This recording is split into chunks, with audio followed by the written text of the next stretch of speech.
Hola, ¿qué tal? Muy buenos días. Espero que se encuentren muy bien y que este día sea mejor que la semana pasada, porque bueno, creo que con esto queda claro el punto de por qué hay que tener pues diferentes alternativas para esta cuestión de las clases a distancia. Como se habrán dado cuenta, eh, más por una emergencia que porque había querido. Como ustedes se habrán dado cuenta, la clase se trabaja un día antes, una noche antes. De hecho, una vez que ustedes ya entregaron todos sus productos, me dedico a revisarlos, a analizarlos y pues a preparar lo que les tengo que platicar el día de hoy, los comentarios, los voy haciendo pues algunas anotaciones que me permiten llegar al siguiente tema. ¿Por qué se hace esto? Bueno, en primera, porque 60 minutos me parece que en cualquier asignatura son insuficientes y al mismo tiempo, pues ustedes el tener una tras otra, como les dije la semana pasada, pues les puede generar un poquito de hastío, de cansancio, lo cual se entiende perfectamente. Ustedes me ven en la pantalla, pero también estoy con ustedes en el chat. Entonces, si hay alguna situación, como la semana pasada, que pasó de todo, todo lo que podía pasar, pasó la semana pasada.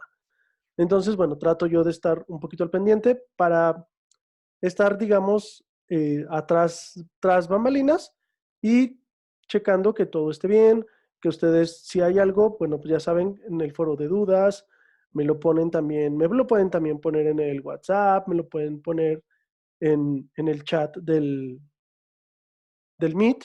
Igual los leo, igual les respondo y nos mantenemos como en una comunicación muchísimo más ágil. Esa es la intención, esa es la intención. Y también la otra cuestión es, si tú pudiste venir, pero quieres ver la clase después, ah, pues te metes a tu módulo, entras a la clase, ves la clase, generas un repaso. Esto va a ser importante en el momento en el que ustedes tengan que generar pues algún tipo de ensayo o algún examen. Va a ser muy importante, pues si es necesario, si consideran ustedes que es necesario un repaso, pues darle ese repaso. Pero sobre todo, si tú no pudiste asistir, espero que pues nos mandes un mensaje, ¿no? Profe, no voy a poder asistir, no me voy a poder conectar, hay una situación extraordinaria, no pasa nada, al final todos estamos expuestos en esta nueva normalidad y en este aprendizaje a distancia, pues todos estamos expuestos a que pasen un montón de cosas y es muy comprensible. Pero si tú no pudiste asistir y necesitas ver qué fue lo que se comentó en clase, pues igual te metes a tu plataforma, le das clic a la clase y puedes recuperar todo lo que se ha dicho. Entonces entiendas esto más como un seguro que como, pues, que yo, digamos que no pueda estar con ustedes, porque ahí estoy, no me ven, no me ven físicamente, pero estoy ahí con ustedes en el chat, viendo que todo esté bien, que no necesiten algo. Es como, es esta bendición de la tecnología que nos permite estar en diferentes lugares al mismo tiempo. En este caso, bueno, estoy yo aquí tratando de explicarles algunas cosas, pero también estoy del otro lado de la pantalla viendo cómo están las cosas y sobre todo, bueno, pues teniendo ahí, estando un poquito atento en lo que ustedes vayan necesitando. Así que por favor, sientan la plena confianza en el momento en el que esté la clase. Recuerden, lo pueden ver después. Si por alguna situación en la escuela, en la casa, se les cayó el internet, como pasó conmigo la semana pasada, no se preocupen. Recuerden, pueden checarla después, no hay ningún problema. Pero bueno, vamos ya a lo que nos compete, a la materia de teoría pedagógica. Igual que la semana pasada, muchísimas gracias por sus tareas. Para los maestros, pues como les dije la vez pasada, para los maestros es un buen detalle. El saber que nuestros alumnos están trabajando significa que pues, las actividades están siendo prácticas para ustedes, que lo que diseñamos lo estamos diseñando bien. Ya se habrán dado cuenta que esta semana ha habido un poquito más de cambio, no solamente en la plataforma de teoría pedagógica, sino en otras tantas.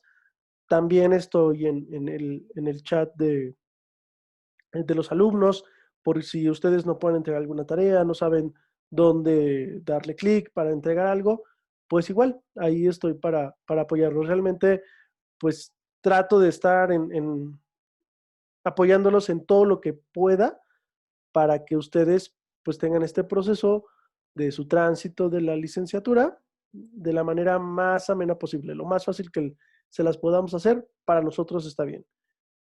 Vamos a recuperar como las otras 2 semanas, vamos a recuperar primero las tareas. Esta tarea fue sencilla, pero tiene la finalidad de que hagamos nosotros esta diferencia entre los diferentes tipos de escuela. Nosotros ya habíamos visto que las escuelas tienen un fin, sirven para algo, sirven para mantener un tipo de sociedad, sirven para preservar la cultura, están validadas, estructuradas, pero ¿cómo inició esto?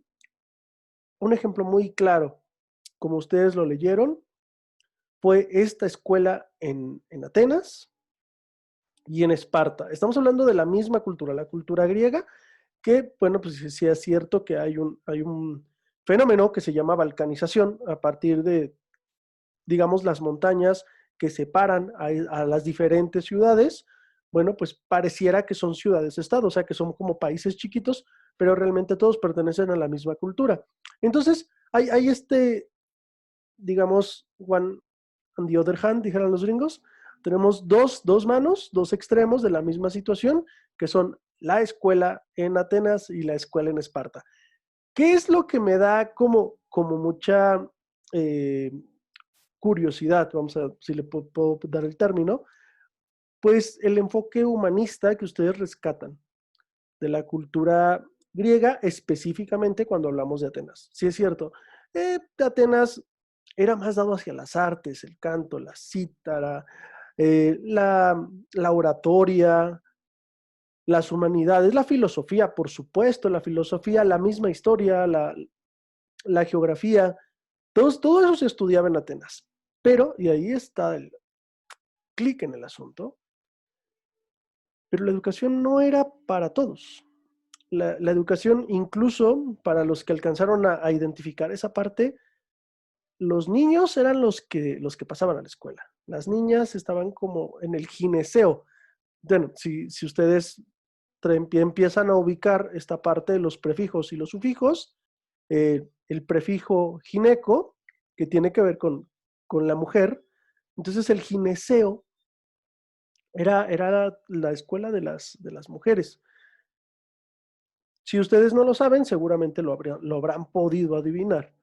Las mujeres no tenían la misma calidad que los hombres, las mujeres no tenían el acceso a ciertos puestos políticos y pues entonces es donde la educación ateniense deja de perder así como que su bondad, porque ¿es humanista? Sí, sí es humanista, pero una sociedad humanista donde las mujeres no tienen un trato equitativo, donde no existe una igualdad de circunstancias, de condiciones, donde tenemos esclavos, pues no sé si sea tan humanista. Ahí es donde empieza como que a perder puntos, ¿no? Empieza a perder puntos porque entonces, pues genera separaciones, genera estratos, genera ciudadanos de primera, ciudadanos de segunda, ciudadanos de tercera, y pues si lo vemos de esa manera, creo que los atenienses ni eran tan bellos como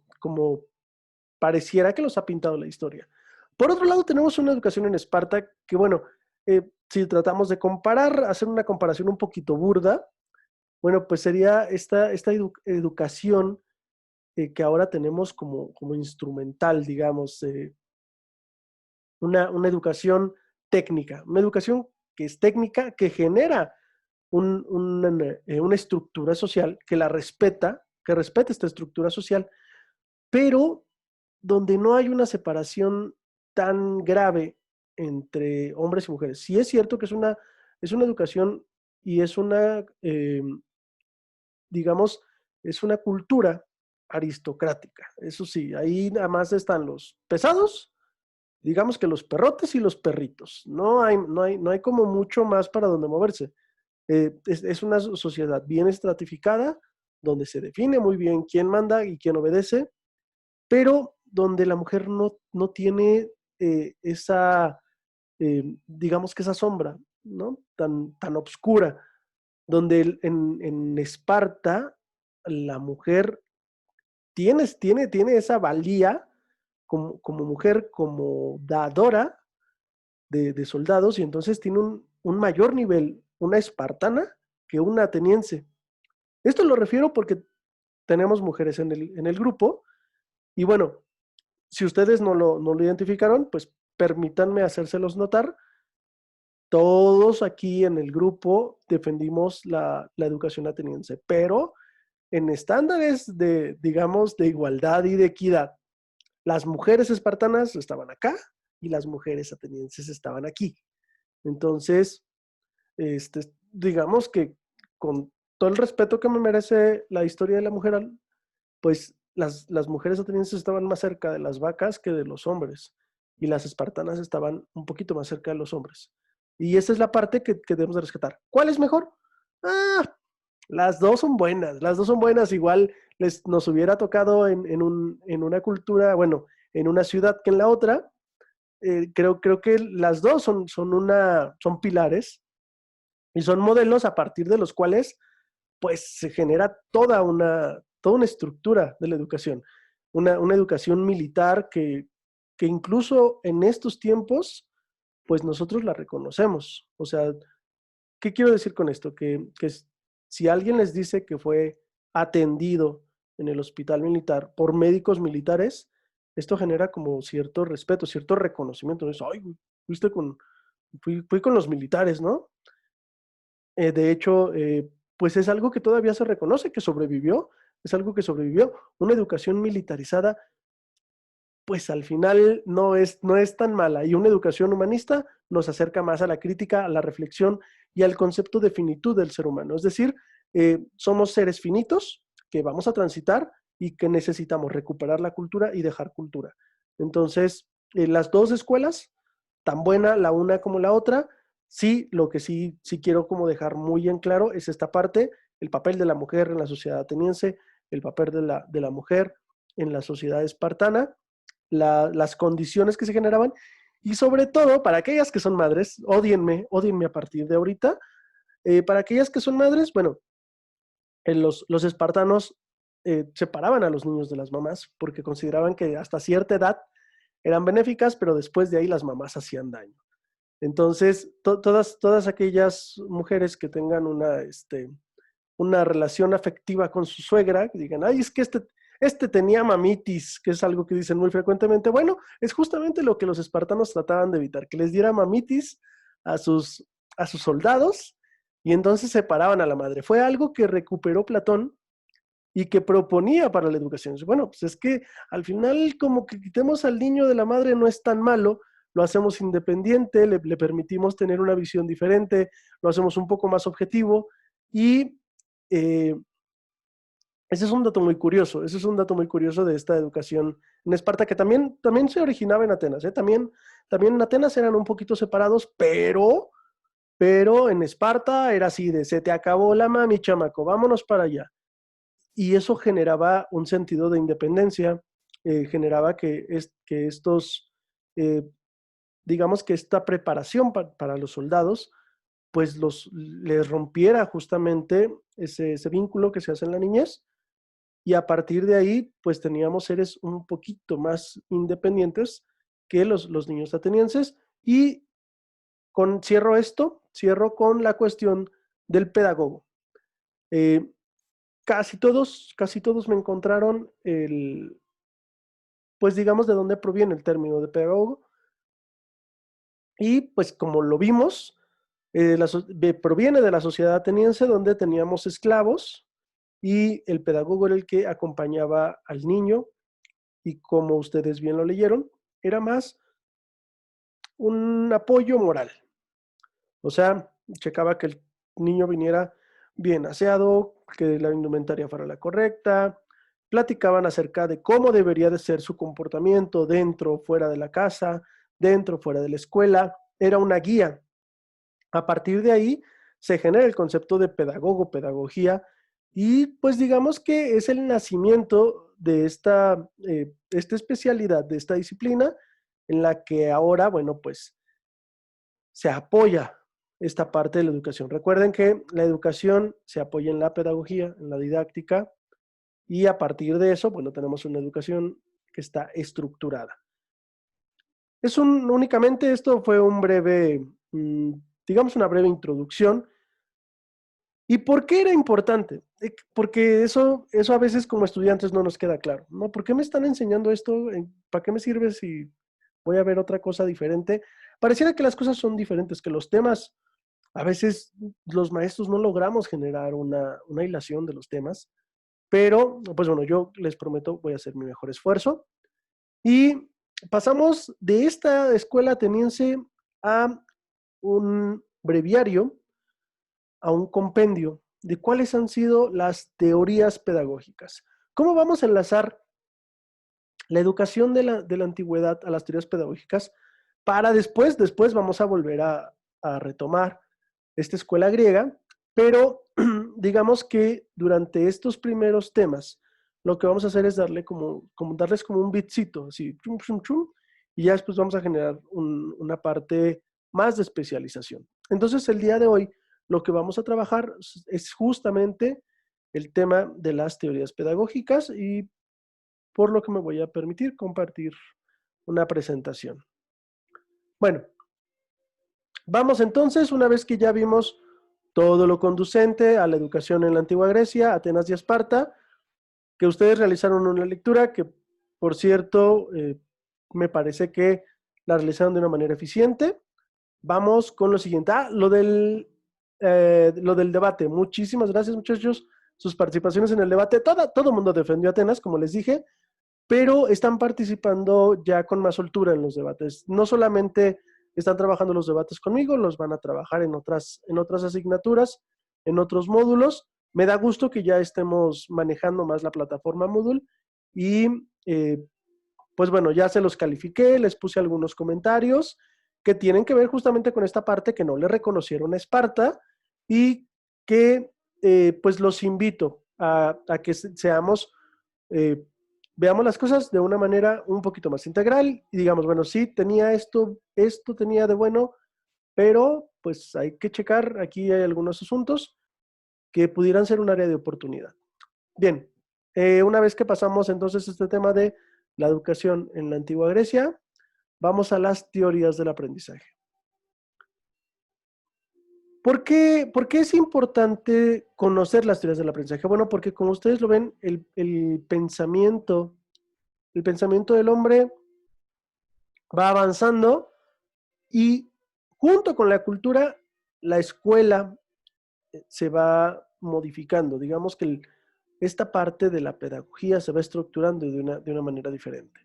Tenemos nosotros 4 teorías del aprendizaje y aquí pues digamos que los voy a meter en una parte un poquito teórica del asunto que mmm, si es bien manejado no les va a costar trabajo. Espero manejarlo bien para que sea lo más ágil posible. Y pues bueno, de nuevo van a encontrar un libro que es uno de los pilares de la pedagogía, Anita Waldorf. Eh, es un libro que les va a dar digamos, muchas herramientas. Todos aquellos que estamos estudiando educación es igual que el de Abagnano, es así como lectura obligada. Es lectura obligada, Abagnano, Anita Waldorf, es así como vamos teniendo como básicos. No lo van a leer todo ahorita, igual que les dije del de Bagnano, no lo vamos a leer todo, pero sí es importante que sepamos que existen y qué es lo que vamos a encontrar. Bueno, vamos entonces con la teoría conductual. ¿Cómo es que el hombre empieza a percibir al hombre para poderlo educar?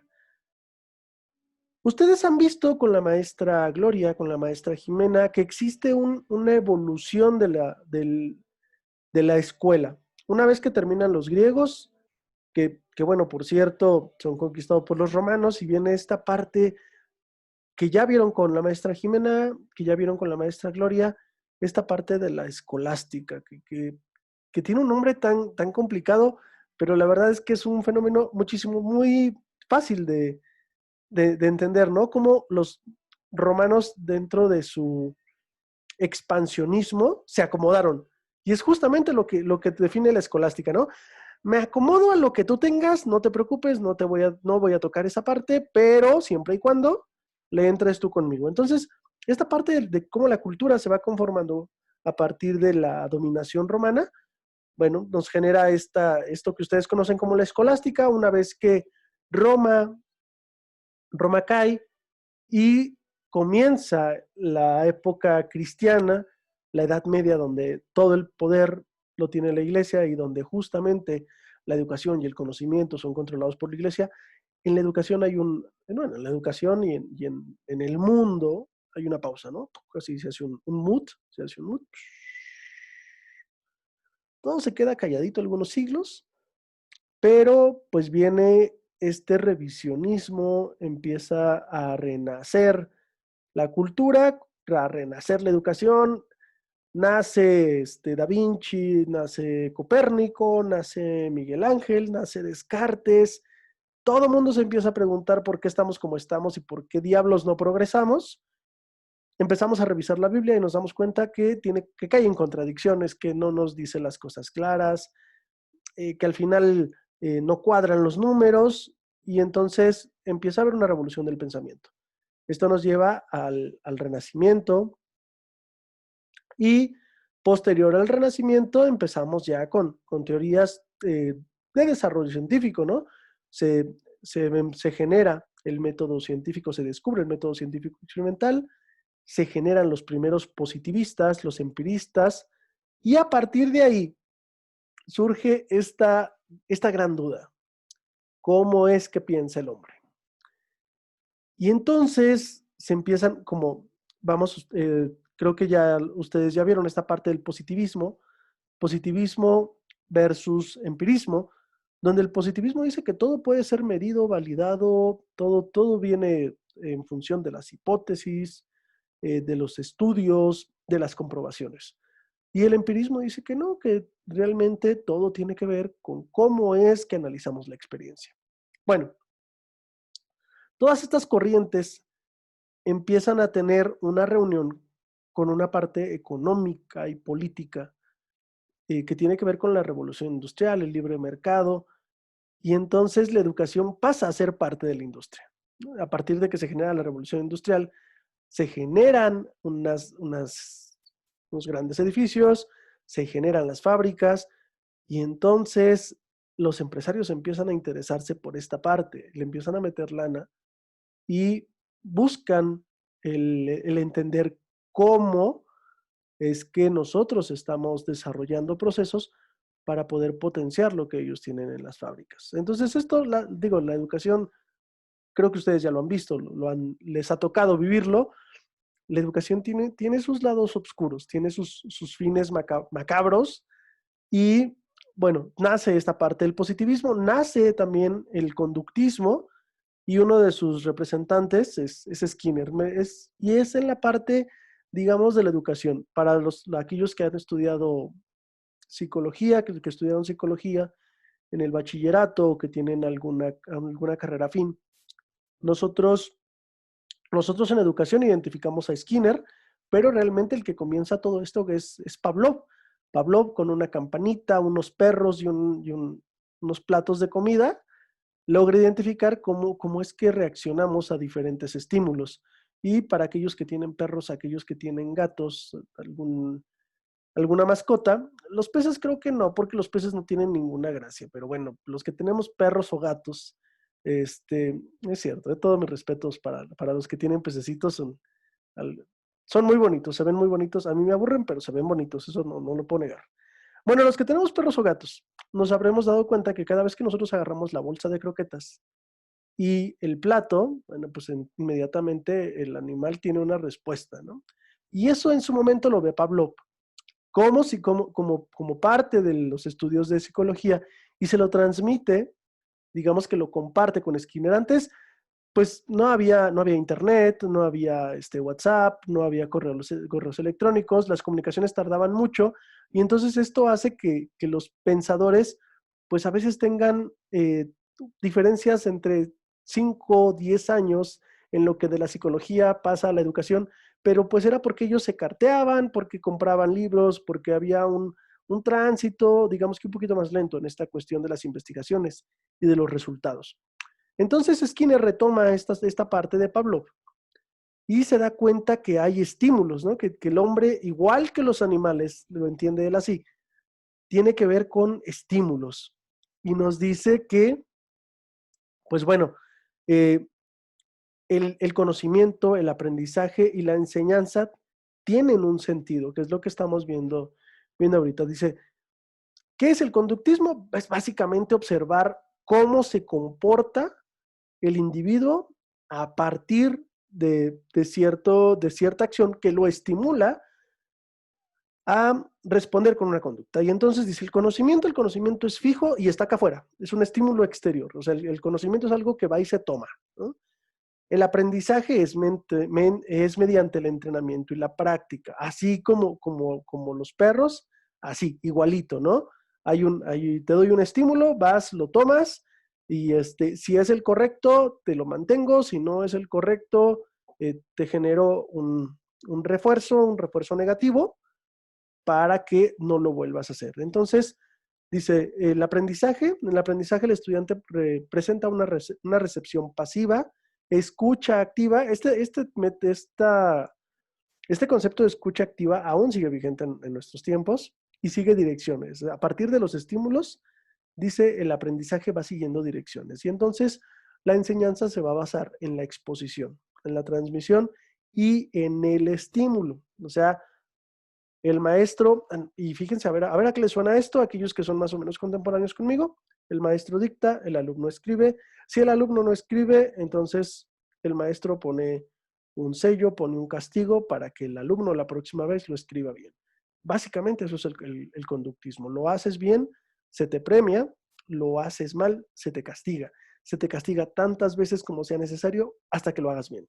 Y una vez que lo has hecho bien, sigues avanzando y lo que se busca entonces es corregir respuestas erróneas. Aquí no estamos hablando de que si son conductas viables o no viables para la vida en sociedad, de que si el alumno tiene un pensamiento crítico reflexivo, nada. Aquí haces las cosas bien o las haces mal. Si las haces bien, recibes un estímulo positivo. Si las haces mal, recibes este reforzamiento negativo y esto sucederá en tanto tú no hagas las cosas de la manera en la que te las están pidiendo.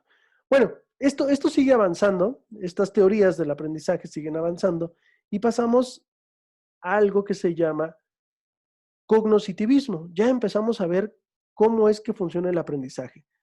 Anita Woodruff eh, no lo entiende como cognoscitivismo, sino como un constructivismo exógeno, es decir, que proviene de fuera.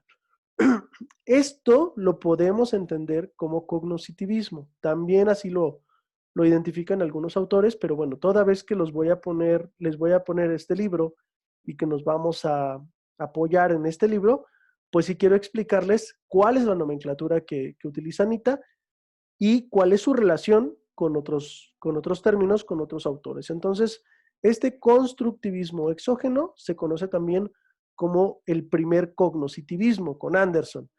Explica los procesos de aprendizaje a partir de conocimientos ya adquiridos. Es decir, es el primero que dice que retoma la experiencia.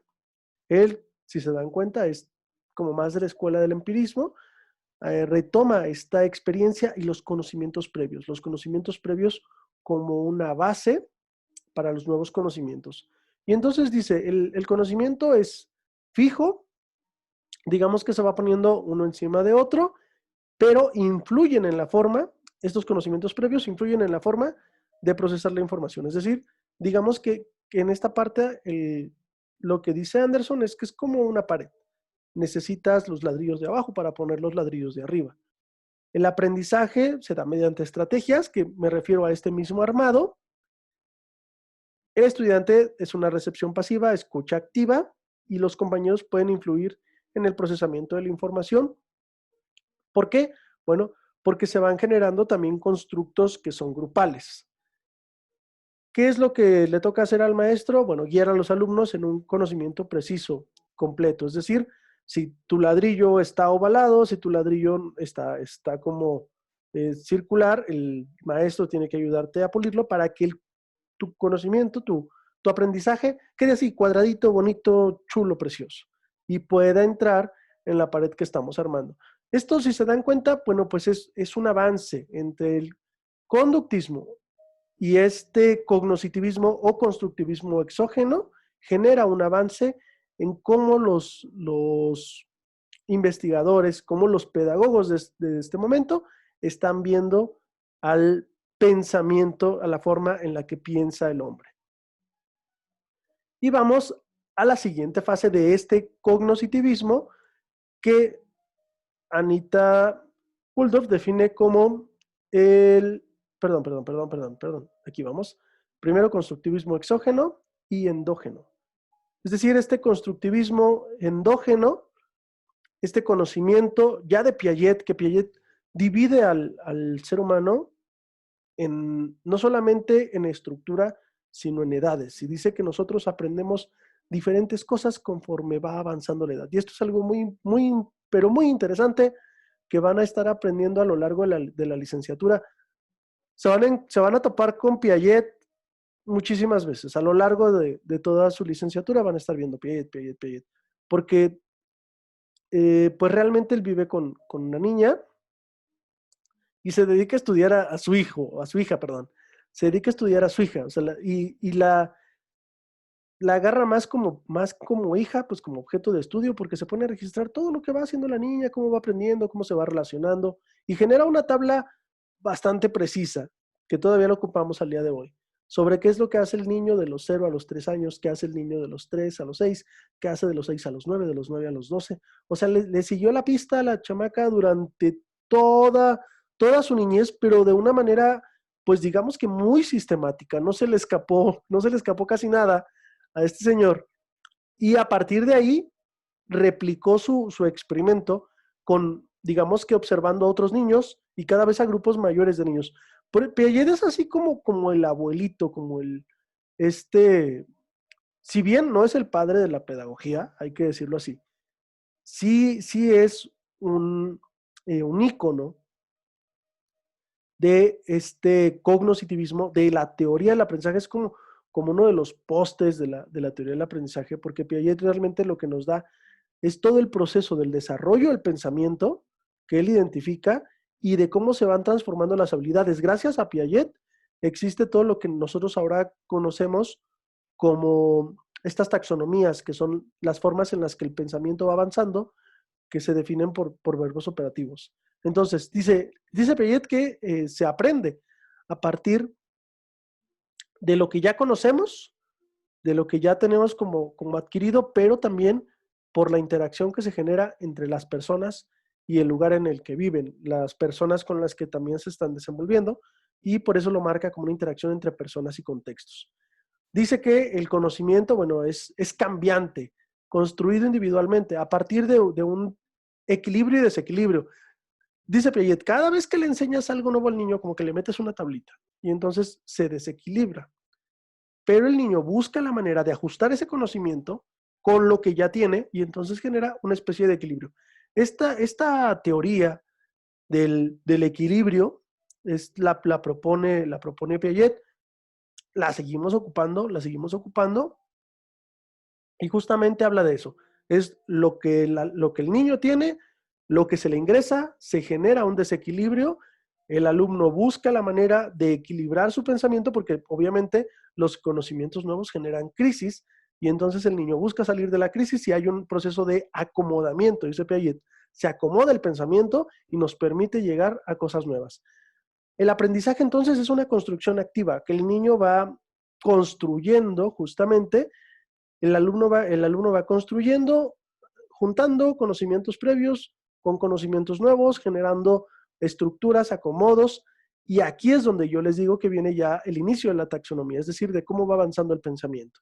Dice, realiza una construcción activa, piensa, explica, interpreta, cuestiona y los compañeros estimulan el pensamiento, plantean preguntas porque se retroalimentan entre ellos. Y entonces empieza a ver ya aquí se empieza a identificar que hay un aprendizaje entre los pares que se favorece. La enseñanza, bueno, la enseñanza aquí, lo que nos dice Piaget es que el docente, más que un especialista, va a ser un guía del pensamiento, que va a escuchar al alumno, pero justamente para poder brindarle más herramientas para su construcción. Digamos que la parte final del cognoscitivismo y lo que le da pie justamente a, digamos, esta colita que genera Anderson de la interacción entre personas y contextos. Anderson retoma esta parte de Piaget y bueno, Anderson también habla de cómo el contexto influye, que es algo que nosotros vemos ahora en educación. Ahora los que trabajamos en educación estamos obligados, digamos de alguna manera, a hacer un análisis del contexto. Piaget se enfoca más al niño y al grupo de niños, pero Anderson nos lleva a la parte del contexto. Hay un teórico que se llama Uri Bronfenbrenner que habla justamente del modelo ecológico y nos dice que todo el contexto va influyendo en cómo se desarrolla el niño. Y desde el contexto más pequeño, que es la familia, el barrio, la entidad en la que vive, el gobierno, la religión, todo eso va generando cierta presión sobre el niño y digamos que lo va amoldando, porque como ustedes saben, ahora ya lo saben, la educación y la cultura va de manera aparejada. Entonces, si la educación y la cultura van de manera aparejada, entonces todos los estímulos culturales que tenga el niño van a definir hacia dónde va la educación y va a definir lo que aprende o lo que no aprende. Entonces, bueno, aquí el docente igual enseña, modela estrategias efectivas y corrige concepciones erróneas. Es, digamos que esta parte que complementa un poquito lo de Piaget. Y aquí es donde entra la parte como que sabrosa, la parte buena, de lo que se llama, Anita marca como constructivismo dialéctico y que nosotros también vamos a encontrar únicamente como constructivismo. Eh, el aprendizaje situado. Cuando ustedes vean aprendizaje situado, es porque ya llegamos como a la parte, como lo más pro del asunto en esto de las teorías pedagógicas. Cuando hablamos del aprendizaje situado de Vygotsky, digamos que estamos adelantito de Piaget. Cuando estamos hablando de cómo es que se logró identificar que el alumno aprende, que el niño aprende, que el sujeto aprende. Bueno, sí es cierto, Piaget es un poste, pero es la parte que sostiene muchísimas teorías.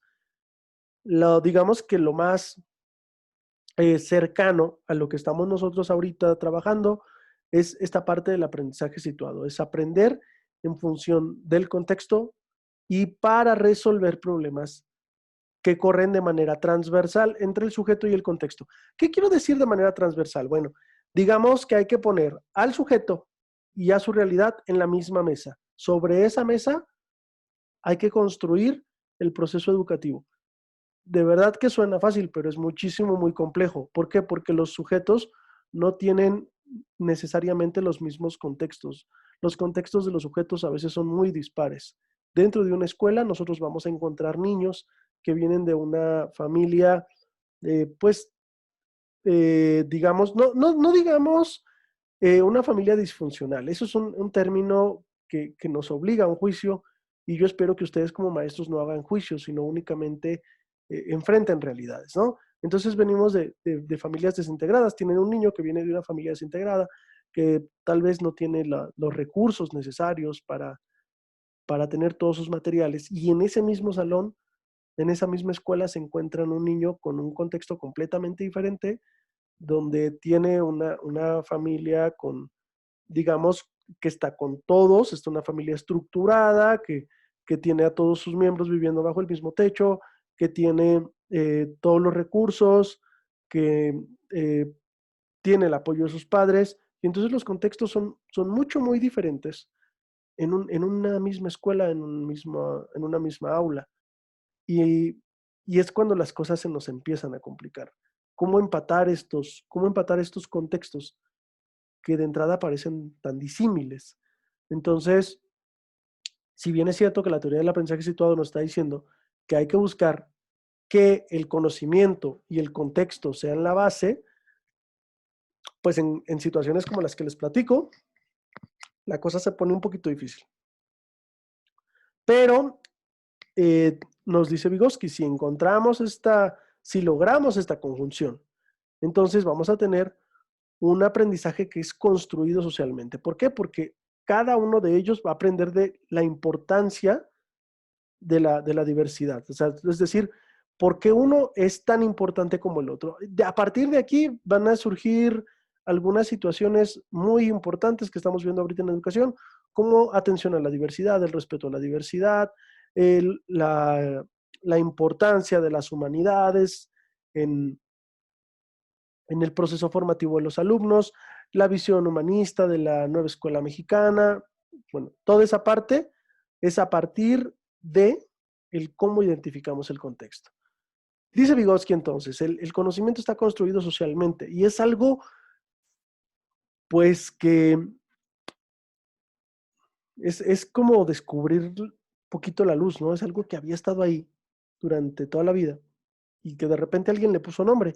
Y sí, entonces realmente el conocimiento se construye por la sociedad, por la cultura, por el lenguaje, ¿no? Todo se va construyendo a partir de la transmisión. Y eso es justamente lo que dice Vygotsky. Bueno, el aprendizaje, el conocimiento es algo que ya está construido y es algo que los individuos construyen juntos. El aprendizaje lo entiende como esta construcción colaborativa, donde el alumno genera una participación social activa, donde a partir del el compartir, a partir de debatir, a partir de argumentar, el alumno sigue aprendiendo. Y la enseñanza, pues aquí lo que hace es poner al docente no solamente como guía, sino también como copartícipe y escucha las concepciones sociales, está viendo cuáles son estas construcciones que la misma sociedad está generando y a partir de eso, bueno, va guiando procesos nuevos en el niño.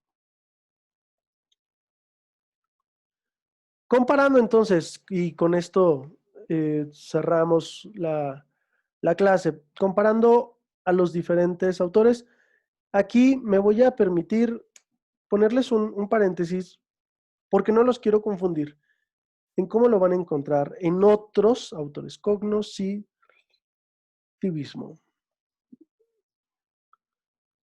Estos dos, estos dos constructivismos, que Anita los marca como constructivismos, Anita Waldorf, ustedes también lo van a poder ver como cognitivismo, sobre todo con Piaget. O sea, es una cuestión de nombres y de verdad no se casen con los nombres, muchachos. Cada uno eh, de los autores a veces ocupa una nomenclatura diferente. Entonces, bueno, aquí cómo es el conocimiento, cómo es el aprendizaje y cómo es la enseñanza. ¿Por qué les enseño este cuadro si ya lo platicamos? Porque esto va a ser uno de sus trabajos.